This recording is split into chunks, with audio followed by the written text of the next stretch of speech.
আসসালামু আলাইকুম।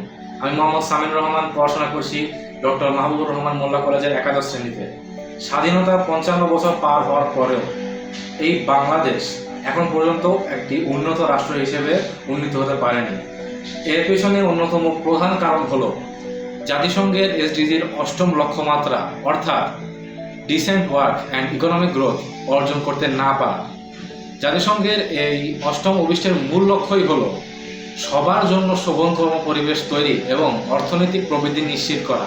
কিন্তু বর্তমানে বাংলাদেশে এটি অর্জন করার পেছনে রয়েছে বিশাল চ্যালেঞ্জ। তাই আমরা আজ কথা বলবো বাংলাদেশের অর্থনৈতিক সংকট এবং এর ডাটাভিত্তিক সমাধান নিয়ে। প্রথমত, বাজার সিন্ডিকেট এবং দ্রব্যমূল্যের অস্থিতিশীল দামের কারণে সাধারণ ভোক্তাদের ক্রয় ক্ষমতা আজ তলানিতে।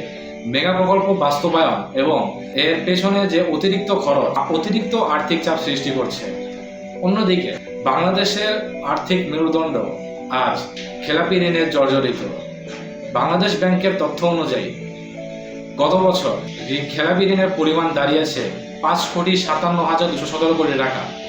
অন্যদিকে প্রাতিষ্ঠানিক দুর্নীতি এবং প্রতি বছর যে বিলিয়ন বিলিয়ন মার্কিন ডলার পাচার হয়ে যাচ্ছে তা বাংলাদেশের অর্থনীতিকে ভেতর থেকে ফাঁকা করে দিচ্ছে।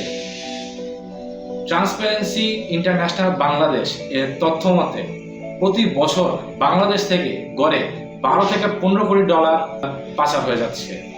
অন্যদিকে বাংলাদেশের প্রতি বছর অসংখ্য শিক্ষার্থীরা উচ্চশিক্ষিত হয়ে বের হলেও কর্মসংস্থানের অভাবে তাদেরকে বিদেশ চলে যেতে হচ্ছে।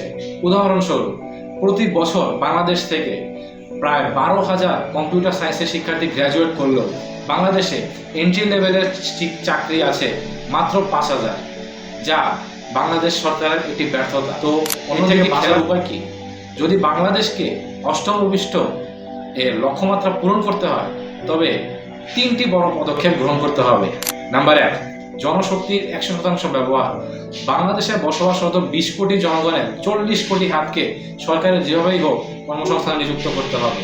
যত বেশি কর্মসংস্থানে আমাদের নাগরিকদের যুক্ত করা যাবে তত বেশি একটি দেশের অর্থনীতি উন্নতির দিকে যাবে। নাম্বার 2, পাচারকৃত টাকা রোধে আইন প্রয়োগ এবং বাস্তবায়ন। দেশে যাতে তার একটা টাকাও পাচার না হয় তার জন্য আইন প্রয়োগ এবং বাস্তবায়ন করতে হবে। তৃতীয়ত, বৈদেশিক বিনিয়োগ সহজতর করা।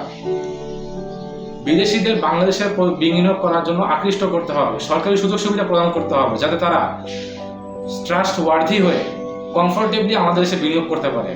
যত বেশি বিনিয়োগ সৃষ্টি হবে তত বেশি কর্মসংস্থান সৃষ্টি হবে। শেষ পর্যন্ত একটি দেশের অর্থনীতি তখনই টেকসই হবে যখন প্রত্যেকে এর সুফল ভোগ করতে পারবে। দুর্নীতি রোধ, আইন প্রয়োগ এবং অর্থনৈতিক পরিকল্পনা বাস্তবায়নের মাধ্যমে বাংলাদেশ ধীরে ধীরে একটি সমৃদ্ধশীল বৈষম্যহীন দেশে পরিণত হতে পারবে। ধন্যবাদ।